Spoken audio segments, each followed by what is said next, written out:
Today's segment of SoundBalming is brought to you by Jimmy and Mary's Authentic Body Care. I cannot express to you how much we love their products. Although we use them all year, as the weather gets colder, we need these products even more. The dreaded drop in temperature, the dryness, the itchiness, and the unnecessary flakiness is inevitable. Shea butter from Jimmy and Mary's Authentic Body Care is the only thing that works for my skin and hair needs. Not only do these products cure my dry skin, the whipped butter goes on smoothly and doesn't leave that uncomfortably thick, sticky residue. Bonus? It smells absolutely amazing. There are so many different scents to choose from too. Not only do they carry skincare products, there are products for authentic living, face, shower, hair and beard, spritzers and perfumes, and bath products. Let me tell you, we cannot even keep the stuff in the studio. The entire production team as well as all our children use Jimmy and Mary's product. Jimmy and Mary's take pride in creating quality, handcrafted products from simple ingredients for the entire family. Their products are made for all skin types and are 100% handmade, 100% vegan,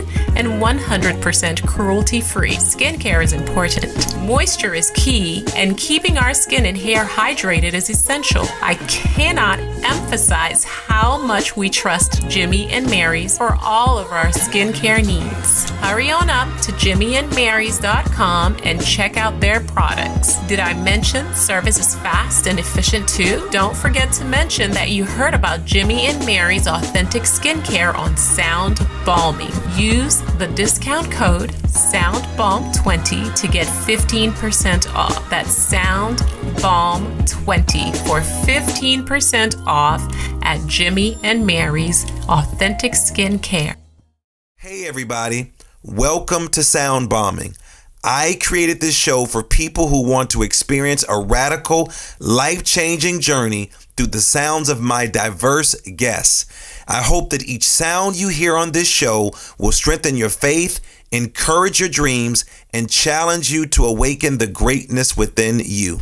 Drop the bombs. Drop the bomb. We're gonna drop the bomb. Drop the bomb. We're gonna drop the bomb. Drop the bomb. We come to drop the bomb. Drop the bomb. This is a journey into sound.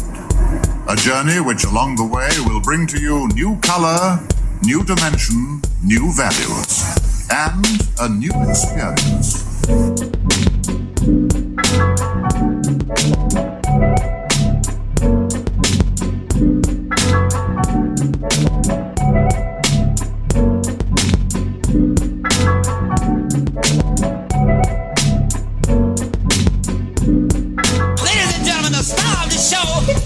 Lamar Darnell Shields.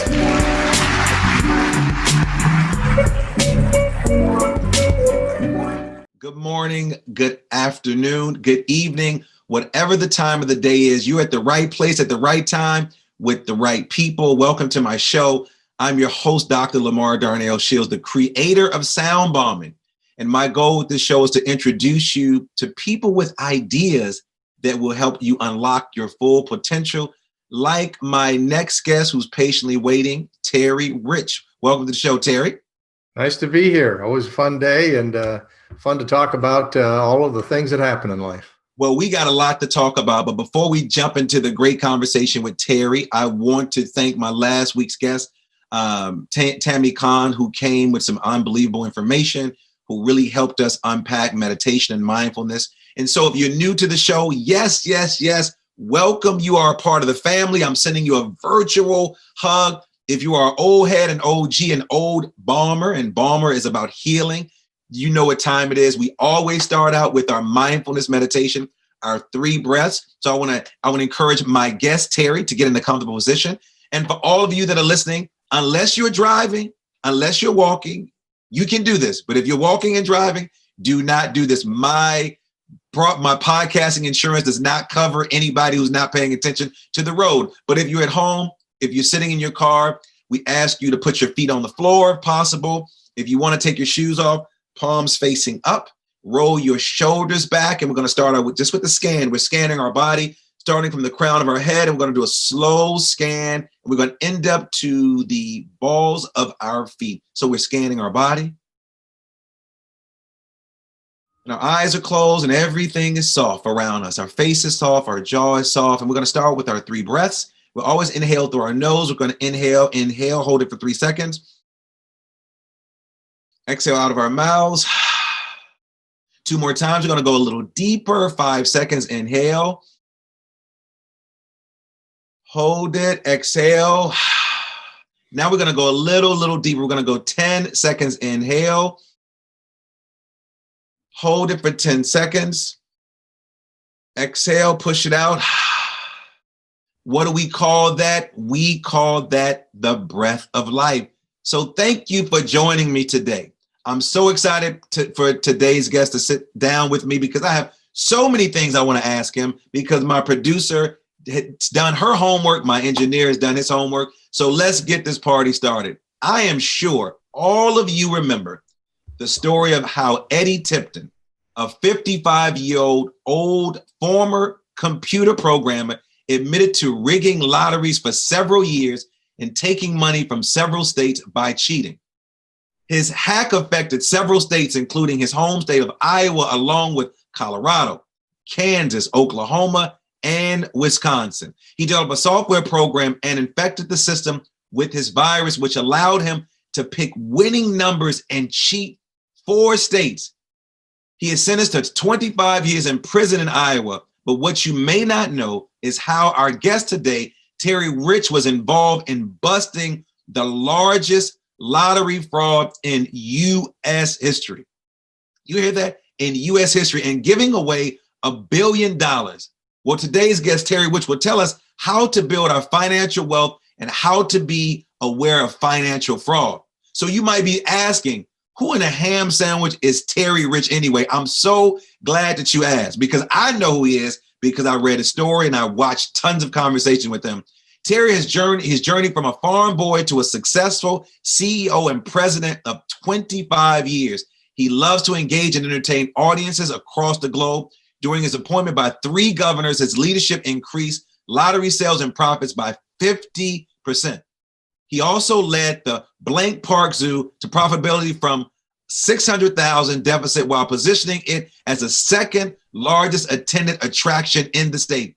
But his national insight on business, banking, gaming, and TV production, marketing, and PR led him to success in his professional career and to his passion for public speaking.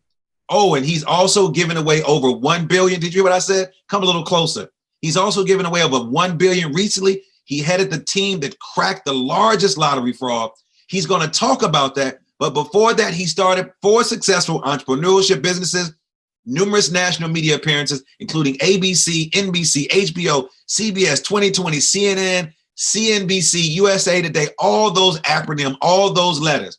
But he's authored 2 books, The $80 Billion Gamble and Dare to Dream to Act. I'm so excited that Terry decided to take some time out of his busy schedule to join me today in the bomb shelter. Terry, welcome to the show. How are you today? I'm doing great. It's going to be a fun day. And these crazy times with COVID between that and just 2020 in general, it's been a wild one. But I tell my kids, I grew up in the 1960s when it was Vietnam War. I was a demonstrator, went out and demonstrated against the war, all those sort of things. And people were shot and killed and all of the craziness happened then, and we lived through it. So I'm sure we're going to live through all of this. Well, you have been an activist your entire life, and that continues with all the work that you're doing. So thank you for what you've done. Let our listeners know where you're calling in from, and then we're about to get it started, Terry. I'm calling in from Iowa, the capital city, a suburb of Des Moines, Iowa. And I love it. And we're rock and roll. So you are a Midwesterner like me, man. I come from the great city of Chicago. How's the weather out there, man? It's been 70 degrees on the East Coast. I'm on the East Coast now. Yeah. The weather has been amazing. Well, the cold is heading your way. So it turned cold yesterday. So the cold front's heading your way. And all the hurricanes that come from the south kind of turn us warm, then turn us hot, turn us warm, turn us hot. But that's part of living in the north side of the United States. It is part of living, man. So I'm so excited that you're joining me. You see, I'm rocking my shirt. We're talking about freedom, financial freedom. I watched your story, heard about the story, not sure even how my producer got in contact with you. It's amazing, Terry, when you put something out into the universe and you believe it and it comes back to you. I get a chance to do this show, Terry, and interview some of the most amazing people who are superstars in their own right. And so when your story came across my desk, I was so excited because I'm sitting here like, I watched this story. I heard about this guy. And I'm so excited he's going to join me today. So my first question for you is this. How did you become an idea dude? And what does an idea dude actually mean? Well, I think it was growing up. We all get influenced by our parents. And my dad was a gentleman that farmer. We worked hard. We didn't have any money, but the guy always encouraged me to try new things. And I think that's even when I failed, he kind of laughed and said, well, did you think about this way or that way? And that was kind of the start of this whole creativity mode that I had. But a professor in college really helped me out because he told me it's better to have tried and failed than to succeed at doing nothing. Think about that. Government officials try to succeed at doing nothing sometimes, because then I need my job and all the different people above are leaving. But it's better to have tried and failed than to succeed at doing nothing, because when you try something and it succeeds, there's a heck of an inner feeling that's really cool. And when I got into cable television right out of college, I jumped in an entrepreneurial company that really rewarded failure, but really encouraged success. And it was so successful. Everything we touched seemed to turn to gold. And that really got the spirit in me of saying, I want to try something. Everything you touch, you can do something just a little bit better. How can I make it more efficient? Even now, when I go to a grocery store, if it took me 4 minutes the last time, can I do it in 3 minutes and 45 seconds? So that's kind of a will within you that I think once you taste the success of entrepreneurship and trying something new, nothing can beat it. That money means nothing. Where does that zest and drive come from? I mean, you're a country boy, grew up on the farm, working on the farm. Where does that drive come from that you see beyond your current circumstances? I think you always have hard work on the farm and you're always helping other people on the farm. But I think one thing my dad taught me that was not correct was he said, go to work somewhere, work hard for them. And when you turn 62, get your Social Security, and you're going to be happy. Those days. And at age 40, I had all of these accomplishments, and our company got cashed out. We sold our cable company. It was right at the height of the cable boom. And I had everything financially that I wanted. And I realized happiness doesn't happen when you retire or when you reach a goal. Happiness happens on the way to success. And every day, if you're not happy today, you're sure as heck not going to be happy tomorrow. And I thought that was something that I learned at age 40 that I thought would take me to 60, or even now in retirement. I'm trying to do as many different things and keep as active as possible. The other thing that I heard, and you learn something new every day. I think that's important. It isn't like all of a sudden I know everything, so why aren't I making millions and millions of dollars? But I went to a conference with a company called Life is Good. They make the T-shirts with the stick figures. Yes. And the CEO of that said, when we started, we had all these millennials and everybody was rah and all that. But it got to the point where every day they were hearing people saying, oh, I have to get this project done, or I have to go to this meeting. And they didn't like that because that was a negative feeling, negative vibe within the company. So they called everybody together and said, today, the word have is gone. Use the word get. And when you change your verbiage to say, I get to go to that meeting, even if it's a cantankerous meeting, I've got a job, I've got a responsibility that I get to have my input. I get to go to this meeting, or I get to do this project. And all of a sudden, the entire company turned from a negative feeling to a positive environment. I love the art of positivity. And also, you talk about creativity. As I look behind you, as I said prior to coming on, two of my favorite words is imagine and create. And you have that right there. Where does your inspiration come to be creative, and what is your creative process like? Because I'm very interested in how artists create, how athletes create, how entrepreneurs create. I'm very interested in their process and how they even approach a project, whatever that project may be. I think I had three major milestones in my career that helped me in the creative process. Number one was doing a promotion and landing on the Johnny Carson Tonight Show, 20 million viewers and all of the publicity and fame that goes with that. The second was doing our own TV production company and working with some of the biggest stars, HBO, and all of these things we did, and then cracking the largest lottery fraud in U.S. history. But I got inspiration, even with the Tonight Show, from listening to Earth, Wind, and Fire. The song was Fantasy. My little hometown wanted to do a promotion. My buddy Terry, who grew up on the farm, is quoting Earth, Wind, and Fire. I knew I was at the right place at the right time, man. Not somebody is going to be driving, listen and say, did I hear this guy say I was listening to Earth, Wind, and Fire? Keep going. It was on a 45, and my little town that I grew up in, I wasn't living back there, but they wanted to do a centennial. They wanted to have a 100-year celebration, and they asked me to do the publicity. So I had this 45. I had worked at a radio station, rock and roll radio, if you didn't realize that, with a voice. And I was listening to the song over and over, trying to come up with an idea. And we came up with the idea. We've never had anybody famous from Cooper, Iowa. We only have 50 residents. So let's adopt a celebrity. So I sent out a press release. I sent it to 44 different news organizations and said, Cooper, Iowa just wants to have a celebrity for one day in 100 years, just to let us adopt you for the one day. And of the 44 I sent out, 43 of them failed. And I always say failure is the first step to success. But only one did I get a call, and it was from United Press International. They said, we like the story. We're going to stick it on the national wires. And lo and behold, it landed on the Tonight Show, Johnny Carson's producer's desk, who gave it to Johnny because he grew up in Iowa. Wow. And they came out and almost talked about, getting a satellite uplink. Had never had a satellite uplink in Iowa before this, and doing the entire show from Cooper, Iowa. Well, they decided they couldn't get the technical arrangements around, but they brought 3 of us in. We got to be on the Carson show. The limousine flew us out, gave us a hotel, gave us the first 20 minutes, 2 commercial breaks, 20 million people, and then played it again on the Best of Carson. Well, lo and behold, over 12,000 people showed up for the Cooper, Iowa Centennial when it was all said and done, and my career took off.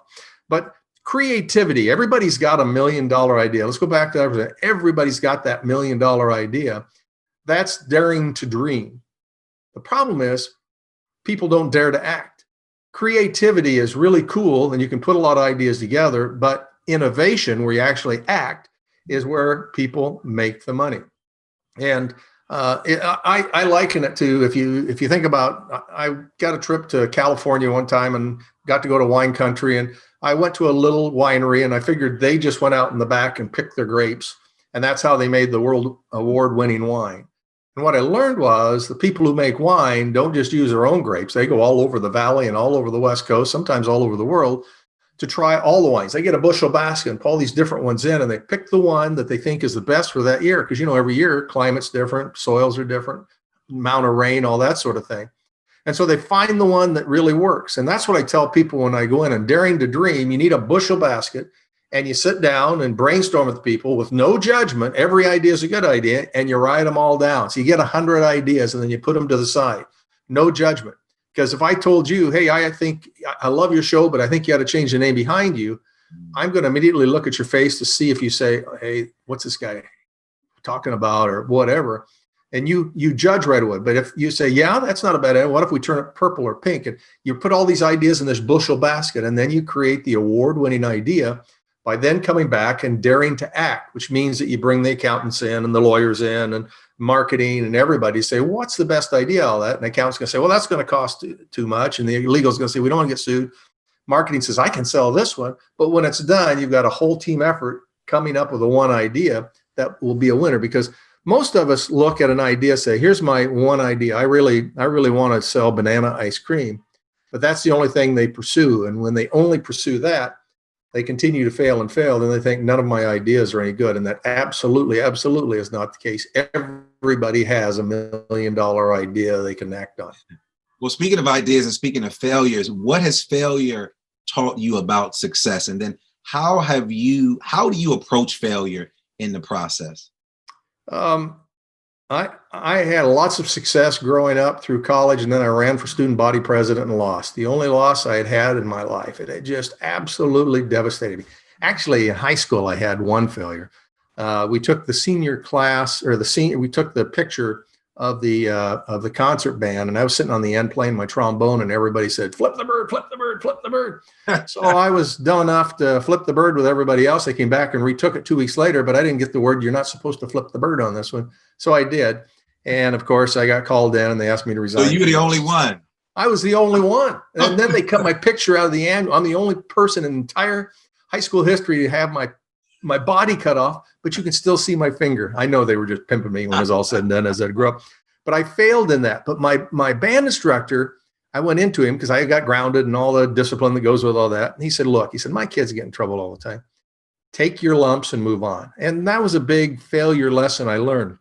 I came out of college after I lost that big student body election, and I was on camera with the cable company just within the first year of cable.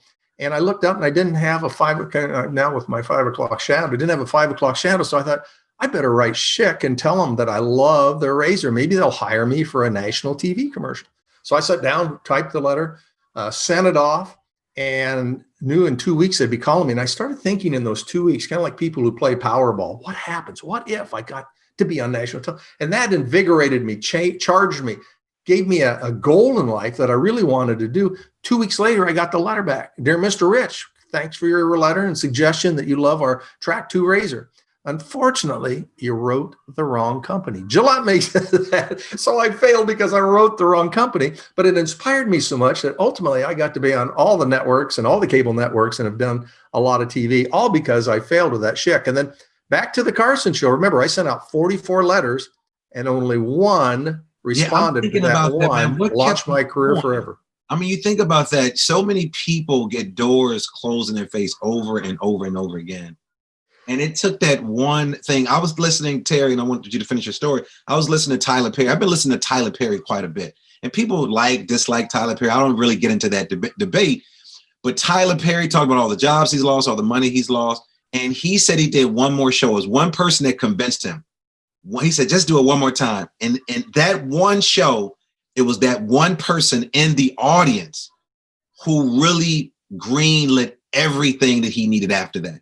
But he said if he would have stopped after all of this, he said he spent money. There are people not coming to the shows, and he's arguing with this cast, but he kept going. What is that in you? And what is that in you that keeps you going? You said doors were closed. There were 45, I believe. You said 45 letters went out and only one came back, and that was the one that kept. What's inside of you to keep that drive going? And then what advice do you have for people who said, "You know what? No one is responding." Like Tyler Perry said, "I can turn out the lights." What advice do you have for those individuals who are at that point where they just want to give up? Remember the bushel basket? You want choices. And I had Damon John from Shark Tank. I did a roundtable or a one-on-one with him the other day on a Zoom call. And, I think having the bushel basket with lots of options when you take a look at it is important, because if one fails over here, you still have these others, and you prioritize which one. So if the top one isn't quite working, you start working on the second one. You always have 2 or 3 things going all the time. I have a couple of ideas that still, I believe, are absolute $1 million ideas. And I just love writing down ideas and keeping them in the back, because some point, one of them is going to work. One of them is technical, so I need just a couple of tweaks before I get it. Here's a very simple idea. If everybody watching if you can figure this out, you can have it. I looked up one night, they asked me to help promote Mega Millions when it launched. And I was trying to think, where could we put the jackpot amount? And I looked up, and the moon was completely dark that night, or sometimes you see it half or just like a little fingernail. And I thought, I'm going to get a laser or a real bright light, and I'm going to project the Mega Millions sign with the jackpot up on the moon. No one owns the moon yet. I could own the moon as a billboard, and the entire world could see it. How cool would that be? That'd be worth a lot of money. So I called all over the place. I called my alma mater and said to one of their physicist or whoever, said, "Hey, can we do that?" They hung up on me twice. They thought I was some weird person. But then I got a hold of another university, and they said, "Well, with the atmosphere, it'll break up. There's got to be a way we can own the moon for a billboard." There's one idea. The second idea, which I know is a huge idea, and this is a little bit easier, is a little town called and said, "Would you help us promote our town? We're an eighth of a mile off the interstate, 60,000 cars. How do we get them off?" So you start thinking, well, everybody needs gas, but almost every stop has a gas station. You need restaurants, but there are restaurants all over every stop you drive down the interstate. What's the other thing you need? Bathroom. But not just any bathroom. Why not have the cleanest bathrooms in the world? Every family wants a good, clean, big, open bathroom. Get in, get out. So I said, build a big building, have 100 bath, stools in it. Make one country, make one modern. Go ahead and get Kohler or Charmin to donate everything. You could do market research. You could have T-shirts. I got pooped out in Menlo, or I got PO'd in Menlo. The exit was 88, so you could do Burma shave signs, urinated exit 88. You could have a doggy place to go. I mean, all these things came together, and you could imagine they didn't want to be the poop cap of the world. But think about that. How many people would pull over if you just knew you had a clean rest? Every talk show host at night would be talking about, you could get a king to come in when you launched it and sit on the throne. I mean, how perfect is that? So there are $2 million ideas I haven't accomplished yet, but I still have in the back of my mind. So I love your creativity, man. I've heard you like the word COT, COT. How does that play in creating new ideas, and what does that stand for?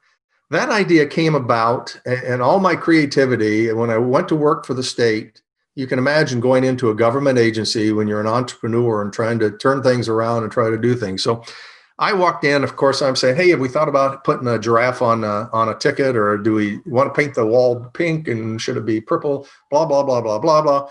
2 weeks later, the senior staff came in and they were just drained. You could just see that they were just absolutely drained. I thought, what's going on? And Mary, who was always designated to be the one to raise her hand and tell the boss what the heck's going on, said, we can't do this. I'm thinking, state government workers, what the heck you mean you can't do that? She says, we can't do all these things. And it occurred to me that as a leader, you often say something that's like a king saying, oh, poop, and everybody runs to the bathroom. They think that you need to do it. If the boss says anything about should we, how can we do it, just giving ideas. So we talked at length of how could we designate that when I say, here's an idea, that you know whether it's real, whether it's just I want to get it off my chest or whatever. So we came up with 3 words that go into all emails. Number 1 was action required. Well, action required is pretty understandable. The boss says you got to do it. So this is job changing if you don't. Now, I did those maybe 0.5% to 1% of all emails I sent out. The second, which we all use, is FYI, for your information. And that's kind of, if you get a chance, read it, because we may discuss this down the road, but, it's not that important today, but it may be. So take a look at it. But the final one, and this is a beauty that I used a lot, was COT, and it stood for consider or throw away. And we had rules, and it's important. Anybody wants to try this, try it, but be sure you tell everybody what the rules are. If you see COT in an email, or if we're talking face to face, is, hey, this is a COT idea.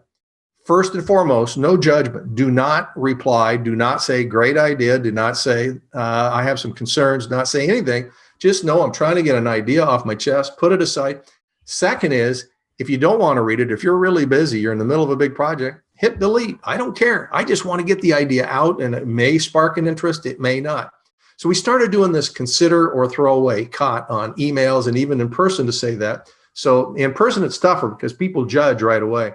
But here's the beauty of why it works so well. Yeah, they were understanding me, and the relief, the stress went way down because they understood when I really wanted something done, when I was just giving an opinion or an idea. But they then took it back to their employees. And you can imagine a receptionist who over the years, we keep saying, hey, you've got ideas, give it to us. And she or he knows there's this chair in front that's stained and about to break and a liability for customers coming in. So they go down and they write on the suggestion box and put it in the suggestion box. So what happens? It finally gets opened a week later, gives to somebody. They look at it, goes to somebody else, goes to somebody else. I might see it as a CEO. But within those 2 weeks, that receptionist is in the break room going, I gave him ideas, and management never, ever listens to me. Well, now that person had a way, because they knew they wanted to give it, but they didn't want reaction. They didn't want to think it was a dumb idea, but they wanted to get it off their chest. They now can send that to me and anybody else within the organization, and they get the opportunity to have it. And all of a sudden, the creative ideas went both ways, not just from the top down. And that's what is meant to be. But it's important to tell the rules of no judgment, don't reply, just read it or throw it away. And that's how you get those ideas out. So since we stand on this acronym COT, what is NOMAN, NOMAN? No man is a concept when you're doing brainstorming. You ever get in a meeting and you sit around, and this is typically why the two-step process of trying to put the ideas together like a bushel basket first, stopping the meeting, moving aside, and then coming over here and then making judgment is so important. You ever go to a meeting and for finally the accountant who never speaks up, the boss says, hey, guys, we got to increase by 10%. Who's got an idea? And the accountant raises a hand and says, I have one. And then they sat, and then all of a sudden across the room goes, oh, no, man, that's the dumbest idea I've ever heard. The no-mans are the negative people in creative sessions. And when you're brainstorming, there can be you got to have somebody actually watching, that somebody rolls their eyes or does that, say, no, we can't do it. And this session is to get the bushel basket and get 100 different grapes, get 100 different ideas together, because we're going to come back later. And then you can evaluate it. And then you can say why it's good or bad. But right now, we need those 100 ideas. So that's why you got to eliminate the no-mans in the creative brainstorming process. So I hear you talk about working with government workers can be somewhat challenging in the creative process because they have so many parameters around them. So when we think about government spaces, or also just traditional for-profit and nonprofit spaces, what are you noticing that blocks creativity in an organization, be it a government agency or nonprofit or for-profit? Because I sit in a lot of these spaces, and I'm an artist. And so I'm an artist, but I'm also a teacher. And there's a method to my teaching and engaging as a facilitator.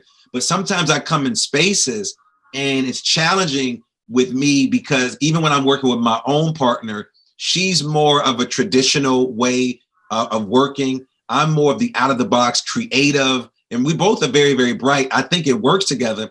But I think sometimes we clash when it comes to being creative. I'm a little more creative. I think she's a little more practical, but she keeps me grounded and I push her. So then what blocks creativity in an organization? And then what strategies do you have to help those blockages to be removed?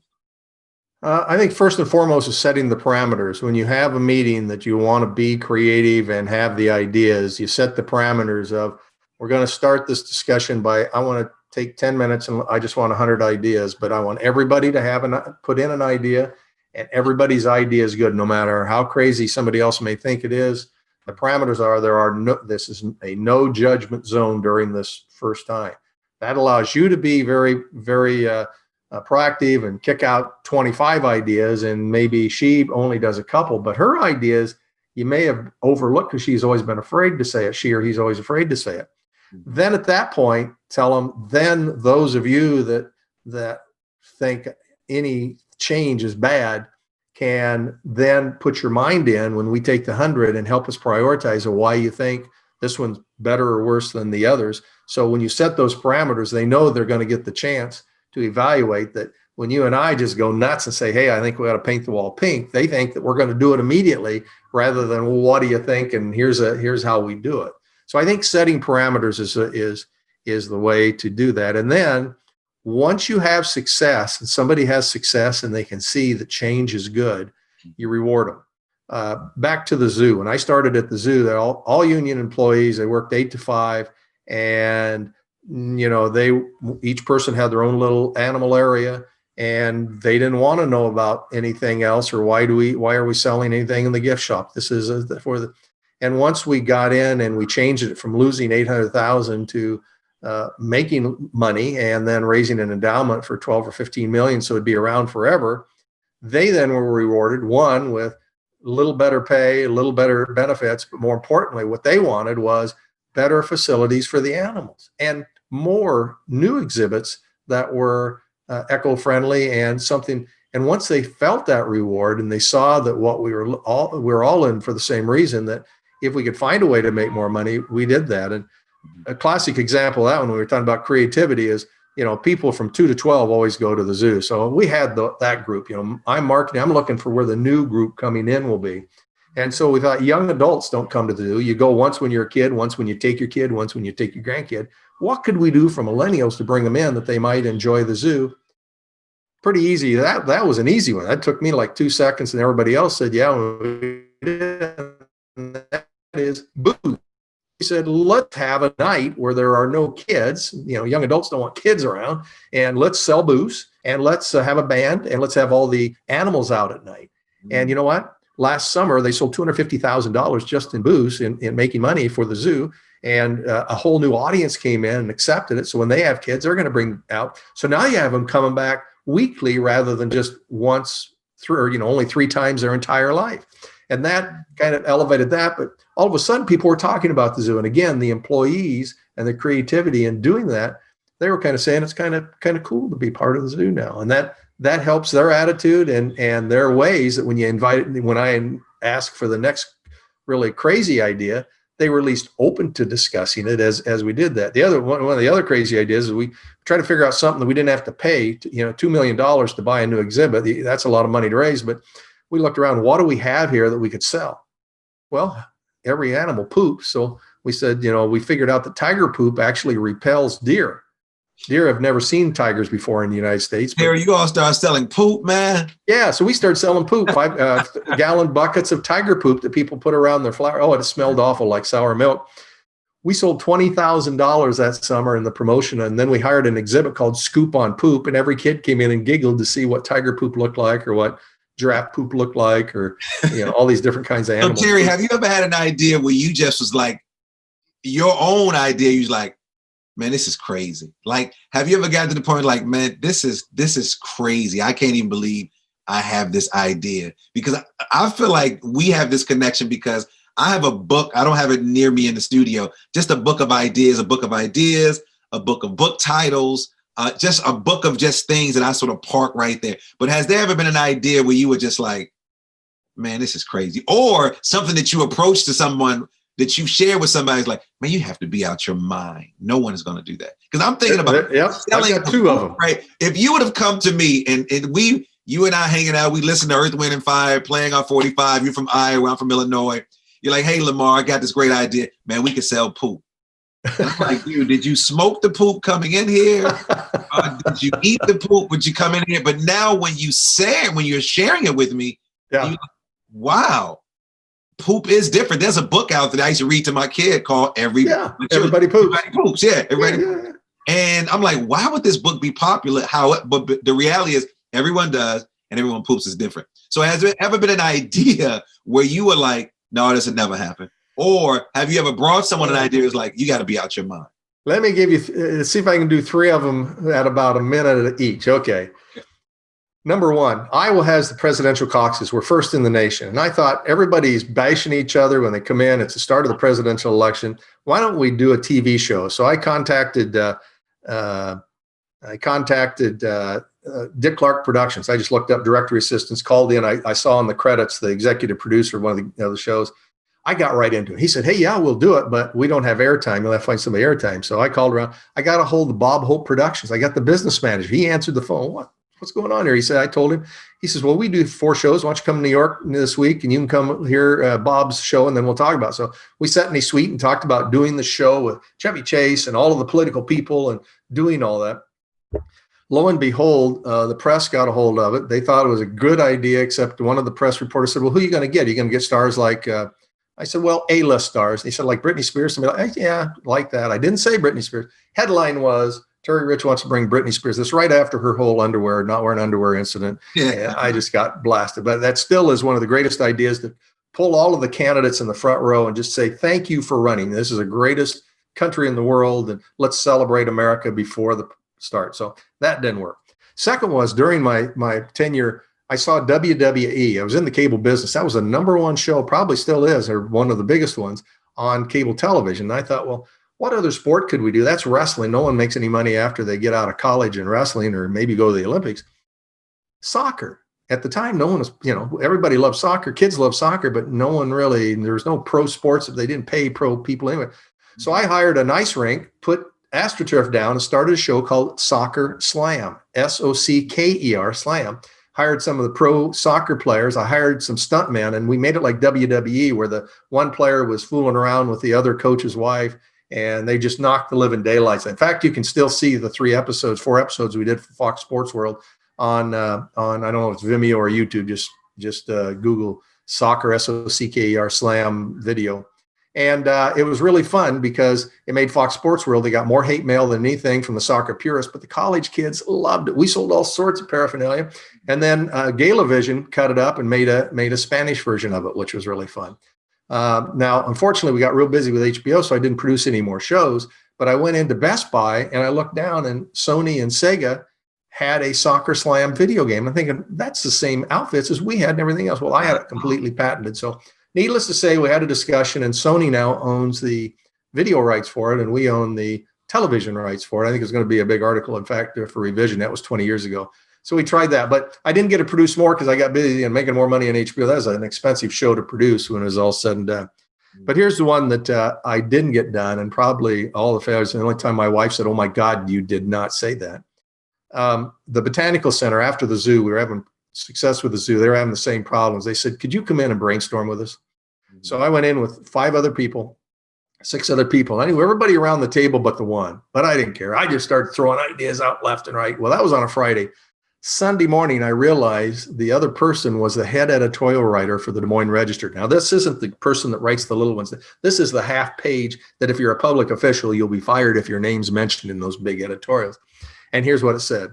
What should we do at the Botanical Center? What does a big thinker think? And the headline was, grow a marijuana display, or get the biggest Venus flytrap in the world, big enough to suck down a cow, or make it a therapeutic place for breast cancer patients because the dome kind of does look like a breast.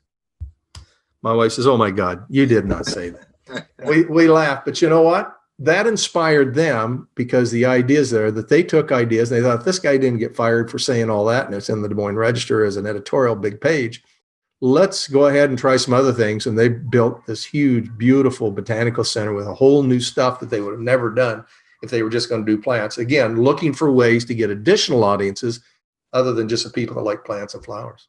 Wow, I love it. So I cannot not bring you on here and not talk to you about your role with cracking one of the biggest lottery frauds in the country. I got a chance to watch this story about Eddie Tipton. You've gone into television, radio, the zoo, and then into the field of lottery. Talk to me about what it was like to work for the lottery, the state lottery, and then even a little deeper, then how did you then get entangled into this national case around the largest lottery fraud in the country? Sure. As you probably can tell, I love ideas. I love marketing. I love sales. And when the lottery job came open and the governor called and said, "Hey, would you be interested in running a lottery?" Heck yeah, they have more money. They're usually the second largest advertiser in the state. Lots of marketing, lots of sales, a really good group of employees that have been around for a long time. I'm in.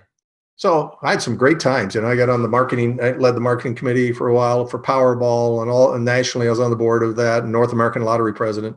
But about 2 years in, I get a call to say we had a Powerball or a Hot Lotto winner. Now, Hot Lotto goes to about 17 states. It's just a mini version of Powerball.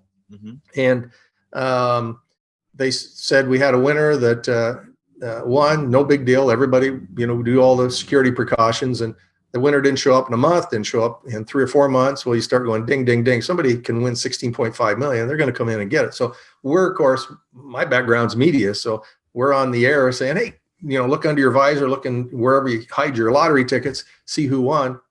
Nobody showed up. Then we started getting the prank calls of, "Hey, I think the clerk stole it over here," or "My husband's in the mafia and he's a truck driver and I haven't seen him for 3 months. I know he won and he's going to come in. You check it because I think the mafia did this somehow." Well, nobody had the right numbers until we got a call in November. 11 months later, you have 12 months to claim the ticket.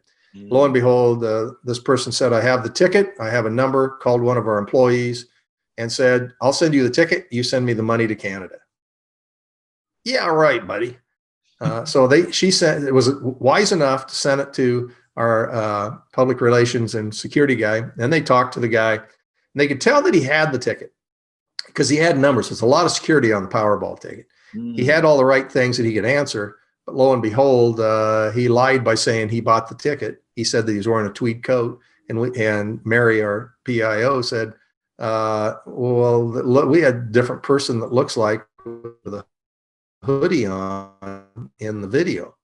And he went right on through and just was real arrogant about it. Said, I'll get back with you, hung up, then called back a couple of days later and said, you know what, I told a little fib. It was my client. Well, by telling a little fib to a state organization is a felony in the state of Iowa. And so we were ready to arrest him if he came in. We said, come on in, we'll talk it over, that sort of thing. But we were probably going to arrest him or at least interrogate him heavily. He didn't show up. He sent it back to his buddy in New York, who then tried to claim it an hour and a half before the ticket was to expire. Ding, ding, ding. A little bit of shadiness going on there. So we went back and forth, said, we're not paying unless you can tell us who bought the ticket. Said, I'm not going to. And then about 3 weeks later, we made a big press announcement, went international, that they withdrew the claim. They didn't want the money because they didn't want the publicity. Yeah, right. Even Warren Buffett would take $16.5 million. So the DCI, Department of Criminal Investigation, and the prosecutors spent 2.5 years. We had 3 years to either charge somebody or figure out what the heck was going on. This is still an Iowa case. And lo and behold, they finally got a hold of the guy in New York and the guy in Canada, and they asked him a question. And honest to God, Lamar, I hope you never get this question. Here it is. You want to be the witness or do you want to be the defendant? They both chose to be the witness and spill their guts on that everything was funneling through Houston, Texas, a gentleman named Robert Rhodes. And we couldn't figure out how Robert Rhodes, it wasn't him by looking at his Facebook. And here's a little secret. If you ever do anything illegal, don't use Facebook, LinkedIn, any social media or your cell phone, because that's the first place the cops go to look for all your contacts and anybody you're associated with. But ultimately, we released the tape. We released the video of the guy buying it, and it all went back to Eddie Tipton, who was an employee of the Multi-State Lottery. That's an organization that takes all the money for Powerball, all the money for Hot Lotto, all these regional games, puts it in the bank, and then sends it back out depending on what states have winners or jackpot winners. So Eddie Tipton immediately rang a bell to us, but we didn't know how he was associated with the person we knew had the ticket, Robert Rhodes. Guess what? We got on Facebook and LinkedIn and found out they worked together as CEO and COO. They had their social media wide open. They didn't have it screwed down to just friends or friends of friends. They had it open to the public, and we immediately tied them together. DCI jumped right on that, charged Eddie Tipton. He was found guilty. But here's where it really gets interesting. So that's how the lotto ticket happened. So Eddie Tipton is found guilty in a court of law, circumstantial evidence. He wrote the code, he compiled the code, he maintained the computer that drew the numbers, and his best friend won. Jury said had to be him. He had to have created fraud, and if he bought this ticket, he definitely is guilty. Well, they needed to bring in character witness, so they brought in his brother Tommy, who was a justice of the peace in Texas. I don't want to say it's the dumbest thing I'd ever heard of, but if you have somebody else that's in cahoots with you in fraud, you don't bring him in to testify for you because he's under oath. And he looks up and he says, I looked at that video and that person bought 2 hot dogs. My brother ain't a hot dog guy. That ain't my brother. Well, Associated Press picked that up right away. Thought that was screwy because here's Eddie Tipton, 300 to 400 pounds over in the corner as a defendant. They put it in on the national wires and back, and Tommy Tipton, the brother who testified or as a character witness back on his hometown, an FBI agent saw that he had said that, and he thought, well, wait a minute, that's the guy we investigated for money laundering. I better call that up to Iowa. So guess what we did? We checked out Tommy Tipton's contacts and in social media, along with Eddie and Robert Rhodes. And then we cross-referenced that to all of the winners of $600 or more in most of the U.S. state lotteries, and immediately found 5 jackpots that had been won directly tied to the 3. Ding, ding, ding, we had a winner. And so when we found all that out, we then found the smoking gun of the code of how Eddie did it. And then we went back to all 3, and guess what they asked him? In general, do you want to be the witness or do you want to be the defendant? Robert Rhodes, his best friend, flipped first and said, yeah, that's kind of here's how it was done and here's how it went. Back to Eddie and Tommy. They both pled guilty and confessed. And lo and behold, we got closure, and Eddie's sitting in a prison cell for up to 25 years. Man, I just heard the other day that prison has a 30% rate of COVID right now. So hopefully he'll get through all of this and get back out and do some good for society. Yeah, I remember watching this. I believe it was on American Greed. I watched this story and see him there. And then now to see it play out, I remember him coming into the store, really, really big guy, hoodie, everything that you were saying. And I watch those shows because I'm always interested, not for just the criminal content of it, it's just to see how cases are solved, because my mind is constantly racing to figure out how are they going to sort of piece this together. And that's sort of where that creativity comes from and that drive in me. And it's interesting that you then to sit down, such an honor to sit down with you to have this conversation after I'd watched this show. I love American Greed, and I also love Shark Tank, which typically they're on the same station. And Sure. you with Dame and John, so out of all the success that you've had, what makes life fun today for Terry Rich? Keeping busy. I saw a survey in retirement. They said that the number one reason people live to a long age is social interaction. And I found the perfect retirement gig. I mean, it cannot be any better. All my kids, all my grandkids all live within 10 minutes of where I live. So they're knocking on the door asking for cookies. But you still need that motivation. It's the jazz of doing the deals and having fun. So I started the speaking business and doing podcasts and things like this. And it's so invigorating because I get to meet great people like you and all the folks that do that. But the gig with speaking, which ended when I was in Germany doing a speech, is that they pay you to go somewhere. They usually fly you first class or they pay for all your expenses. So I just spend an extra week wherever I'm speaking and look around, and I get to do it for free. I get to do it when I want to do it. If I want to take a month off and head south or do something different, do my own vacations, I just don't book speeches during that time.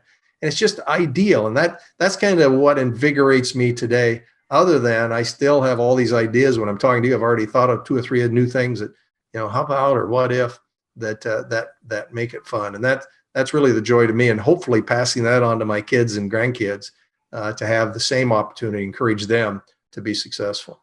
Are you familiar with Mel Robbins, the speaker Mel Robbins? She has a TV show, and she wrote a book called The 5-Minute Rule, which basically she says you have about 5 minutes before you sort of forget an idea that comes to your mind. And our minds are constantly racing and racing and racing. If that's true, if what she says is true, how do you typically, how do you typically process your ideas? Do you write them down? Do you record them? What do you typically do? And then do you revisit those ideas? Absolutely. You write them down and you go back. You try not to make a judgment right away. And then you go back and evaluate and prioritize.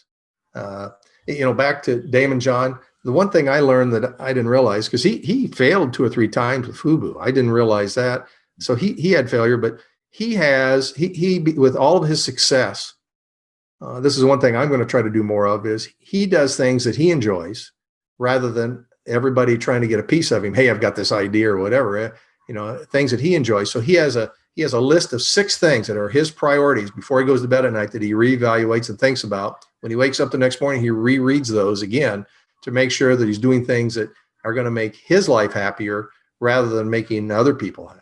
Not that was fun, although, which is different than, of course, he does huge amount of public service and things for other people to make them happy, but he's got to have the inner peace to begin with. That is very well said. So, Terry Rich, it's been an honor hanging out with you, but I cannot let you go too soon because my favorite part of the show is called the Super Bomb Questions. Oh, yeah.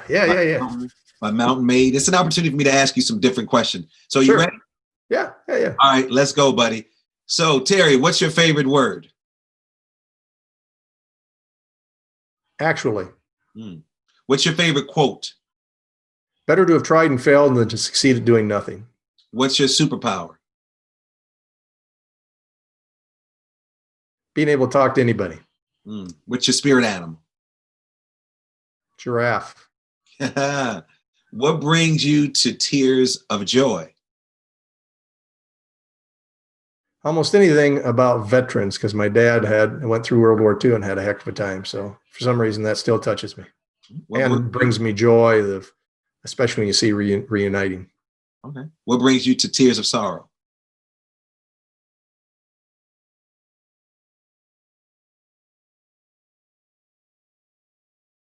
I think there are certain songs tied with memories that bring me to sorrow. That's probably private moments of a certain song. I just heard Mad World by Pentatonic. Good song. Melded me away. Good song. What do you wish you had more time to do?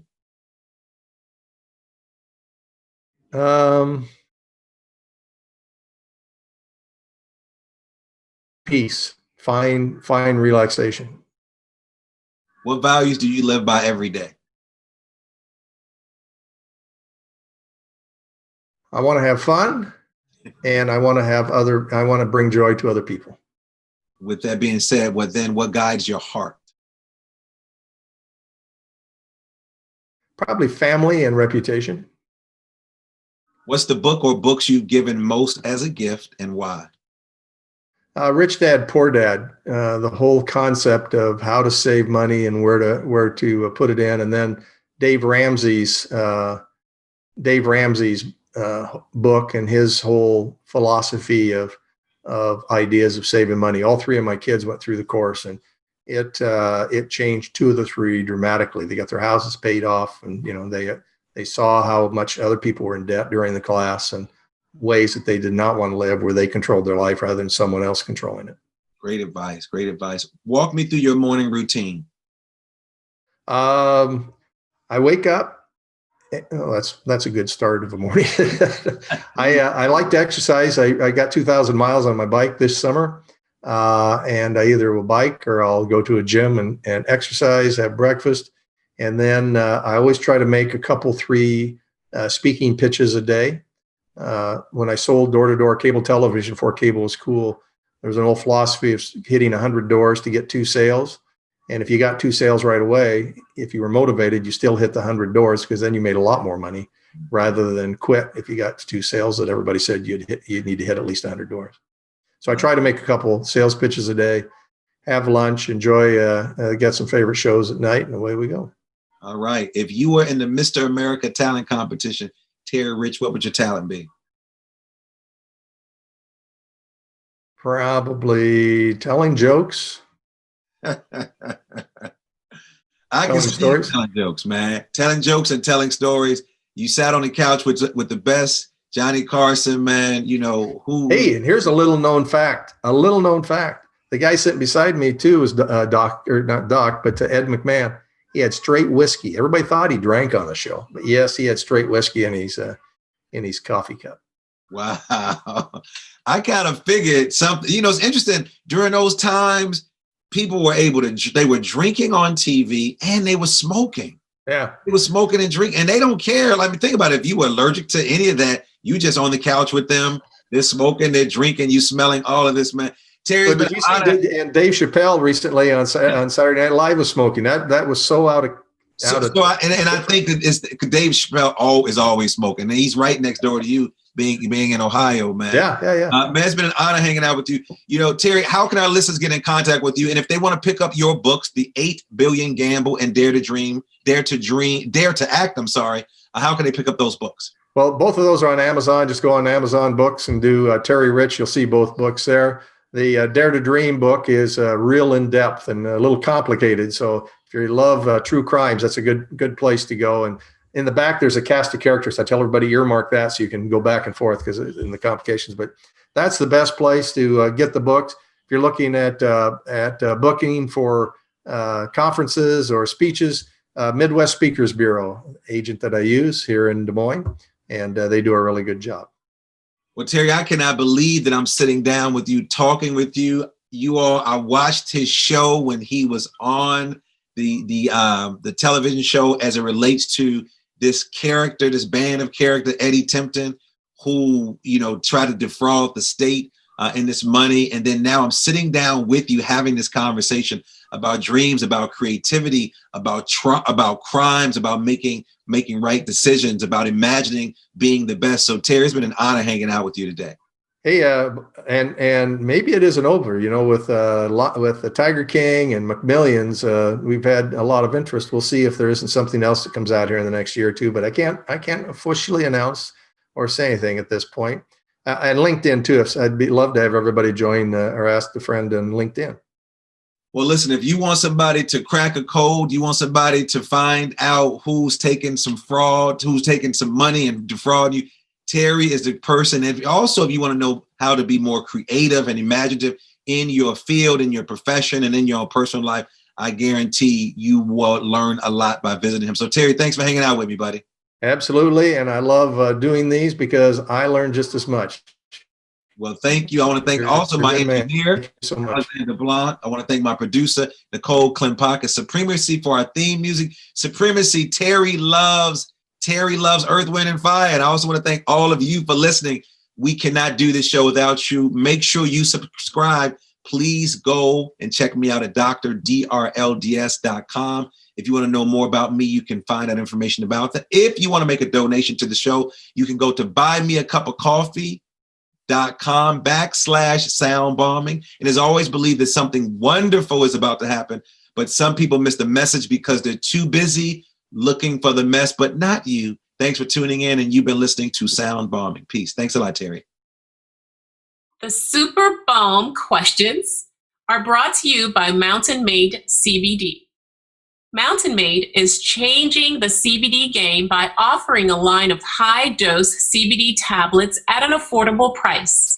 Their products are THC-free and third-party tested for accuracy, cleanliness, and potency. Their products, which ship nationwide, include Build for CBD saturation, Boost for precision titration, and Recover for rest and rehab. With 9 years experience in hemp and fitness, Mountain Made's founders are focused on creating a quality product to help those who live an activated lifestyle. Check out mountainmade.life. Again, that's mountainmade.life to find out more about how their products can help you crush life.